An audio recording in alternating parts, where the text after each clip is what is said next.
বাংলাদেশের প্রধান সমুদ্র বন্দর চট্টগ্রাম বন্দর নিয়ে শুরু হয়েছে নতুন বিতর্ক। জানা গেছে 3 দেশের স্বার্থে এই বন্দর পরিচালনার দায়িত্ব দেওয়া হচ্ছে বিদেশি অপারেটরদের হাতে। দেশের আমদানি ও রপ্তানির প্রায় 90% এই বন্দর দিয়েই সম্পন্ন হয়। তাই এই সিদ্ধান্ত ঘিরে এখন প্রশ্ন উঠেছে, এটি কি উন্নয়নের পদক্ষেপ নাকি জাতীয় স্বার্থে ভবিষ্যতের ঝুঁকি? সরকারের পক্ষ থেকে বলা হচ্ছে, বিদেশি অপারেটরদের সম্পৃক্ত করা হলে বন্দর ব্যবস্থাপনায় আসবে আধুনিক প্রযুক্তি, আন্তর্জাতিক মানের দক্ষতা এবং আঞ্চলিক বাণিজ্যে বাংলাদেশ আরও বড় ভূমিকা নিতে পারবে। এই উদ্যোগের মাধ্যমে শুধু বাংলাদেশের নয়, পার্শ্ববর্তী দেশগুলোর সঙ্গেও বাণিজ্য আরও সহজ হবে, যা অর্থনৈতিক প্রবৃদ্ধিতে ইতিবাচক প্রভাব ফেলবে। তবে অনেকেই বলছেন, বিদেশি অপারেটর মানে শুধু বিনিয়োগ নয়, এর সঙ্গে যুক্ত থাকে নিয়ন্ত্রণ ও প্রভাবের বিষয়ও। একবার বিদেশি কোম্পানিগুলো বন্দরের ব্যবস্থাপনায় প্রবেশ করলে ভবিষ্যতে তাদের প্রভাব থেকে বের হওয়া কঠিন হয়ে যেতে পারে।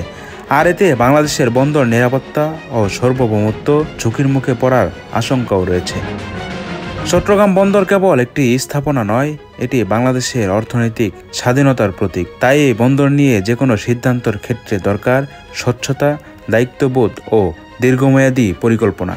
বিদেশি অপারেটর আনা হবে কি হবে না, সেটি যতই অর্থনৈতিক যুক্তিতে ব্যাখ্যা করা হোক না কেন, প্রশ্ন থেকেই যায়, এই বন্দর নিয়ন্ত্রণে শেষ পর্যন্ত কার হাতেই থাকবে। অনেকেই বলছেন, যদি সঠিকভাবে তদারকি করা যায় এবং জাতীয় স্বার্থ সুরক্ষিত থাকে, তবে বিদেশি সহযোগিতার মাধ্যমে চট্টগ্রাম বন্দর হতে পারে দক্ষিণ এশিয়ার বাণিজ্যের কেন্দ্রবিন্দু।